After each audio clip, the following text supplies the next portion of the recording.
நற்செய்தி வாசகம். தீய ஆவியே, இந்த மனிதரை விட்டு போ. மார்க் எழுதிய தூய நற்செய்தியிலிருந்து வாசகம். அதிகாரம் 5, இறை வசனங்கள் 1 முதல் 20. அக்காலத்தில் இயேசுவும் அவர் சீடரும் கடலுக்கு அக்கரையில் இருந்த கெரசேனர் பகுதிக்கு வந்தார்கள். இயேசு படகை விட்டு இறங்கிய உடனே தீயாவி பிடித்த ஒருவர் கல்லறைகளிலிருந்து அவருக்கு எதிரே வந்தார். கல்லறைகளே அம்மனிதரின் உறைவிடம். அவரை எவராலும் ஒருபொழுதும் சங்கிலியால் கூட கட்டி வைக்க முடியாது. ஏனெனில் அவரை பலமுறை விலங்குகளாலும் சங்கிலிகளாலும் கட்டியிருந்தும் அவர் சங்கிலிகளை உடைத்து விலங்குகளை தகர்த்து எறிந்தார். எவராலும் அவரை அடக்க இயலவில்லை. அவர் இரவு பகலாய் எந்நேரமும் கல்லறைகளிலும் மலைகளிலும் கூச்சலிட்டு கொண்டிருந்தார். தம்மையே கற்களால் காயப்படுத்தி வந்தார். அவர் தொலையிலிருந்து இயேசுவை கண்டு ஓடி வந்து அவரை பணிந்து, இயேசுவே, உன்னத கடவுளின் மகனே, உமக்கு இங்கு என்ன வேலை? கடவுள் மேல் ஆணை, என்னை வதைக்க வேண்டாம் என்று உரத்த குரலில் கத்தினார்.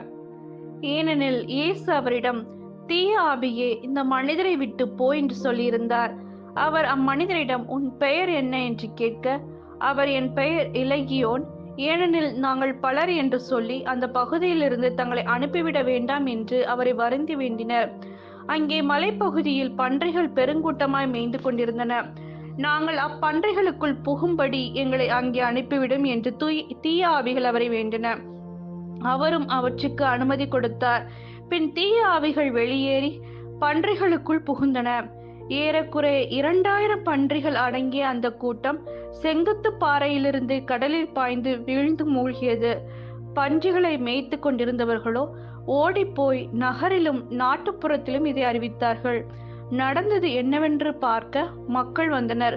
அவர்கள் இயேசுவிடம் வந்தபோது பேய் பிடித்திருந்தவர், அதாவது இலகியோன் பிடித்திருந்த அவர் ஆடையணிந்து அறிவு தெளிவுடன் அமர்ந்திருப்பதைக் கண்டு அச்சமுற்றார்கள்.